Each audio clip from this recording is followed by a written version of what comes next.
అందరికీ నమస్కారం. ఈరోజు అరకు ఉత్సవ్ ఎక్కడ చూసినా సరే చాలా ఆనందంగా ఈరోజు ప్రజల మనసులోనే కాదు, మన పర్యావరణం, మన ఒక అరకు ప్రాంతం చాలా అందమైనటువంటి ప్రాంతం. ఆ అందమైనటువంటి ప్రాంతం ప్రతి ఒక్కరు ఇక్కడికి వచ్చినటువంటి అందరు మొహాల చిరునవ్వుల్లో కనిపిస్తుంది.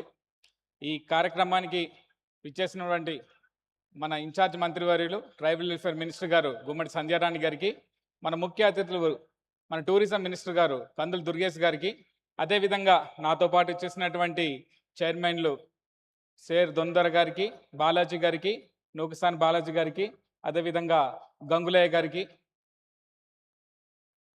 మాజీ ఎమ్మెల్యే గారు గిడ్డీశ్వర్ గారికి, ఈ కార్యక్రమాన్ని ఇంత చక్కటిగా మనకు తయారు చేసి మన ముందుకు తీసుకొచ్చినటువంటి జిల్లా యంత్రాంగం, మన జిల్లా కలెక్టర్ గారికి, అదేవిధంగా మన జేసీ గారు శ్రీ పూజ గారికి, అదేవిధంగా ఇక్కడ ఉన్నటువంటి అధికారులందరికీ, మరి ముఖ్యంగా మా పోలీస్ డిపార్ట్మెంట్ గారికి, మీడియా మిత్రులకు అందరికీ కూడా నా స్వాగతం పలుకుతున్నాం.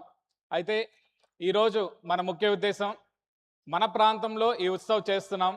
ఈ ఉత్సవ్ చేయడం గల ముఖ్య ఉద్దేశం ఏంటంటే, మన ప్రాంతంలో మనకున్నటువంటి అందాలని భావ్య ప్రపంచానికి చూపించడమే కాకుండా, తద్వారా మన గిరిజన ప్రాంతంలో ఉన్నటువంటి గిరిజన ప్రాంతాన్ని అభివృద్ధి, మన గిరిజన ప్రాంత యొక్క ప్రజల యొక్క సంక్షేమం, వాళ్ళ యొక్క ఆర్థిక వనరులు పెంపొందించాలని చెప్పి మన ముఖ్యమంత్రి గారు శ్రీ నారా చంద్రబాబు నాయుడు గారు ఒక ఆధ్వర్యంలో ఈరోజు ఈ కార్యక్రమం చేయడం జరుగుతుంది.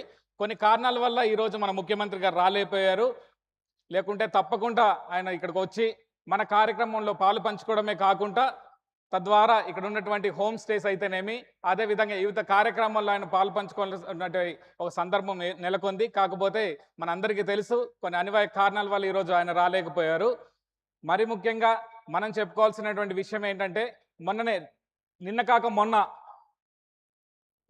మొన్ననే మన క్యాబినెట్లో కూడా ఒక ప్రాజెక్ట్కి తీర్మానం చేయడం జరిగింది. క్యాబినెట్ ఆమోదం కూడా పొందింది.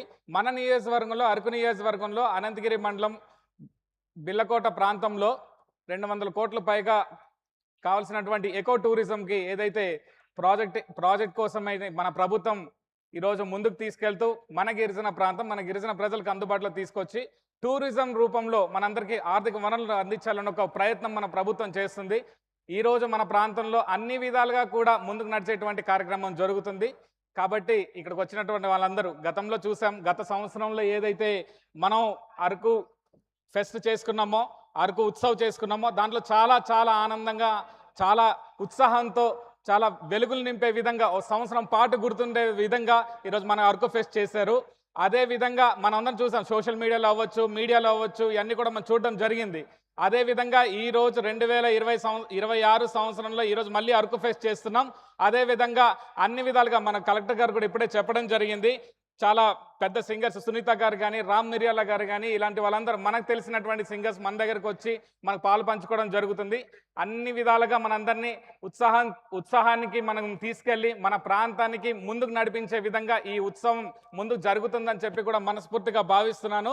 ఈ అవకాశం ఇచ్చినటువంటి ఈ పెద్దలందరికీ, ఈ కార్యక్రమాన్ని ఇంత చక్కగా ఏర్పాటు చేసినటువంటి టూరిజం డిపార్ట్మెంట్ సభ్యులందరికీ కూడా నా ప్రత్యేక ధన్యవాదాలు తెలియజేసుకుంటున్నాను. అరకులో పుట్టినందుకు నేను చాలా చాలా ఆనందపడుతున్నాం.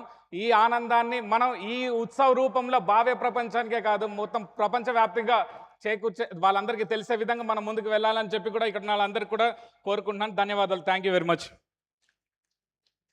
Thank you sir. Now I invite chairman culture and heritage Shri Vampuri Gangulaiah గారిని ఒక 2 నిమిషాల వారి భావాలు పంచుకోవాల్సిందిగా ఆహ్వానిస్తున్నాం.